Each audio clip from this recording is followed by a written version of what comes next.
Welcome back, everybody, for another deep dive with us. Today we're going to be looking at something that might seem a little counterintuitive at first. We're going to be talking about how certain immigration policies impacted the shipbuilding industry, specifically down in Louisiana. Now, you might be thinking, what do shipyards and immigration have to do with each other? But trust me, this is where things get interesting. Well, you see, what we're really dealing with here is a bit of a paradox. Shipyards, particularly those in Louisiana, have historically been huge supporters of the GOP, and their executives have actually donated significant sums to Republican campaigns. Exactly. And, it's those very policies that have led to a labor shortage in the industry.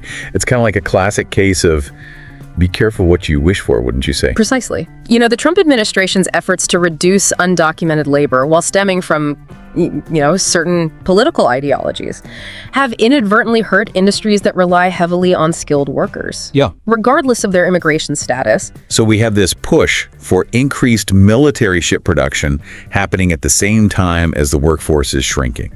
I was reading through some of these sources, and it just seems like a recipe for disaster. It certainly created a complex situation. Yeah. So let's unpack this a bit. Louisiana is an absolutely crucial hub for shipbuilding in the U.S., and its shipyards have long played a vital role in our nation's defense and maritime industries. Right, and those shipyards have always been associated with a particular political leaning, as you mentioned.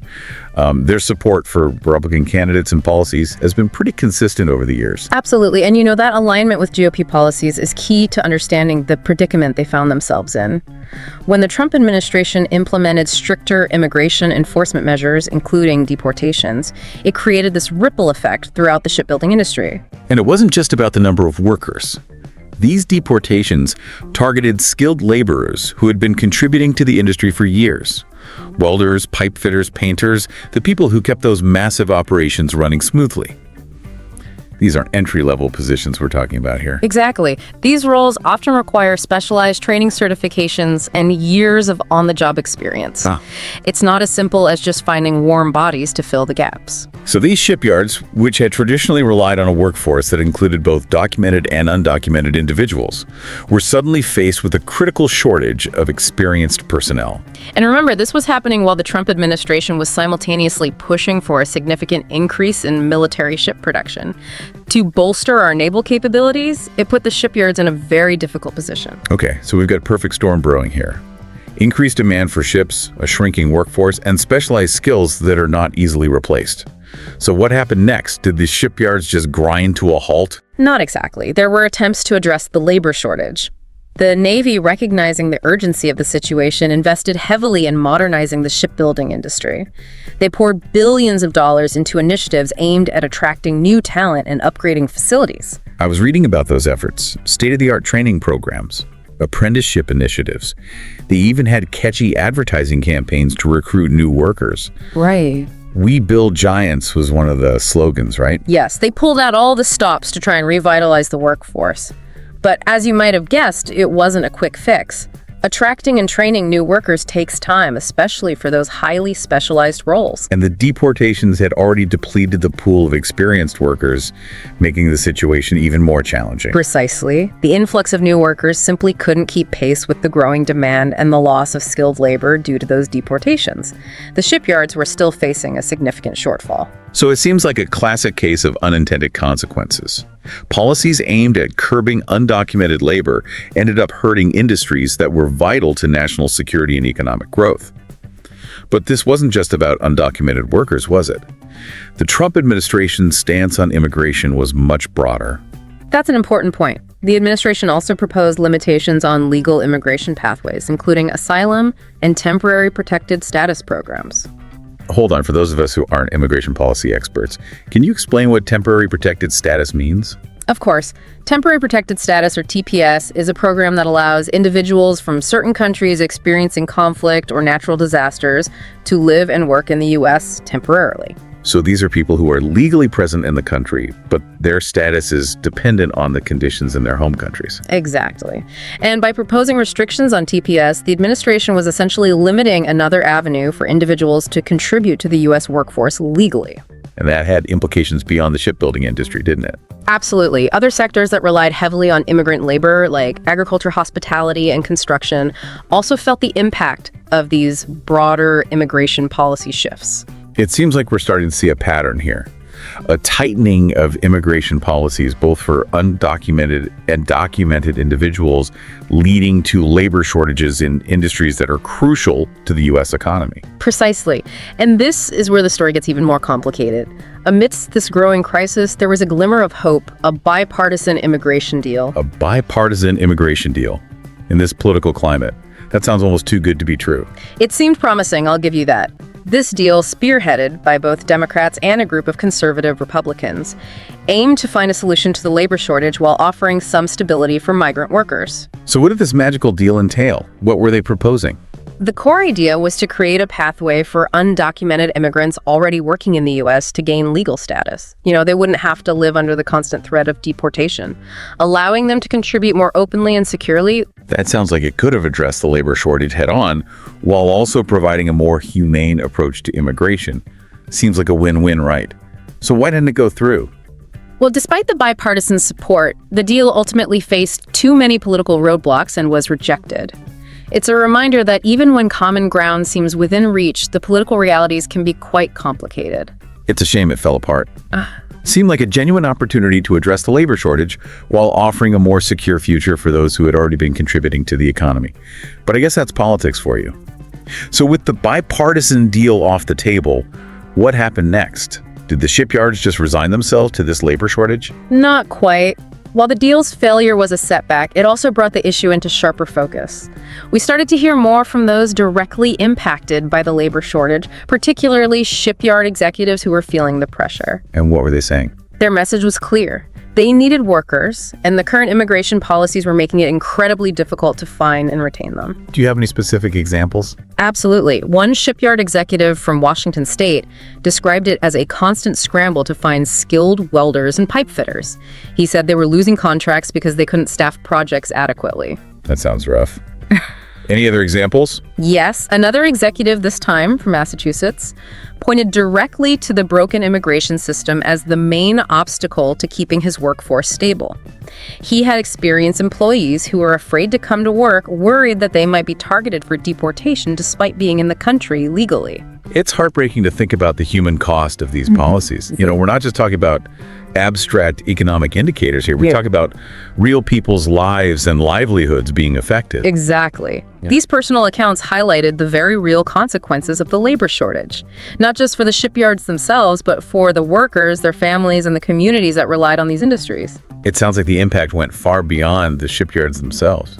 Absolutely. The ripple effects were widespread. Local economies that depended on shipbuilding suffered. National agendas like bolstering our military readiness and investing in critical infrastructure were also hampered by the lack of skilled labor. So this wasn't just an isolated issue affecting a single industry. It was a systemic problem with far-reaching consequences. Precisely. And it brought into sharp relief the interconnectedness of immigration policy, labor market dynamics, and economic priorities. These things are all intertwined, and the consequences of getting it wrong can be pretty significant.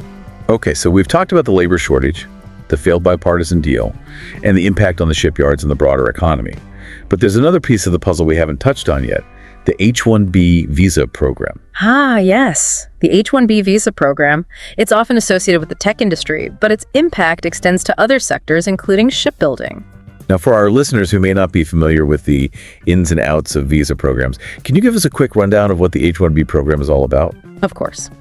The H-1B visa program allows U.S. companies to hire foreign workers in specialty occupations that require highly specialized knowledge and skills. So in the context of shipbuilding, this would be for those skilled welders, pipe fitters, and other specialized roles we've been discussing? Exactly. And while the program can be a valuable tool for filling critical skill gaps, it's not without its controversies. What kind of controversies are we talking about? Well, there are concerns about the potential for exploitation of foreign workers under the program.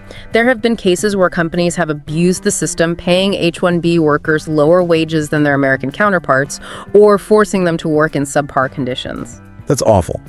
So it seems like there's a need for greater oversight and regulation to ensure that the program is used ethically and doesn't come at the expense of worker rights. Absolutely. And there's also the argument that the H-1B program can displace American workers. Critics argue that companies are using the program to bring in cheaper foreign labor rather than investing in training and developing a domestic workforce. I can see how that would be a concern. It's a complex issue with valid points on both sides. But in the context of the shipbuilding labor shortage, it seems like the H-1B program could offer at least a partial solution. It could, but it's not a simple fix. The shipbuilding industry faces unique challenges when it comes to utilizing the H-1B program. What kind of challenges? For one, the application process for H-1B visas can be lengthy and expensive, making it a less attractive option for some shipyards, especially smaller ones. That makes sense. And what about the argument that it displaces American workers? Is that a valid concern in the shipbuilding industry? It's a complex issue. While some argue that the program could lead to American workers being passed over for jobs, others contend that the shortage of skilled labor in the industry is so severe that there simply aren't enough qualified Americans to fill those roles. So it's a balancing act, trying to address the immediate need for skilled workers, while also ensuring that the program doesn't negatively impact American workers in the long run.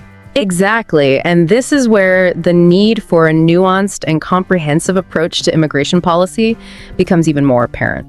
Yeah, it seems like there's no easy solution here. We've got competing interests, political roadblocks, and a labor shortage that's impacting not just the shipbuilding industry, but the broader economy as well.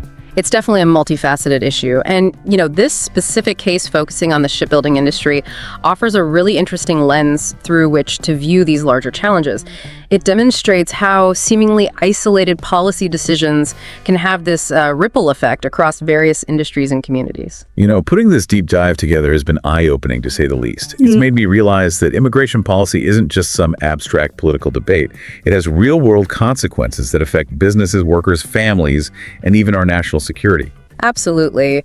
And as we wrap up this exploration, I think it leaves us with some pretty crucial questions to ponder. If this labor shortage persists, how will it affect our ability to meet the growing demand for new ships, especially those needed for national defense? What about other critical infrastructure projects that rely on these skilled workers? Those are some pretty heavy questions, and it seems like there's no easy answer. There isn't. It's a complex issue that requires careful consideration and a really nuanced approach.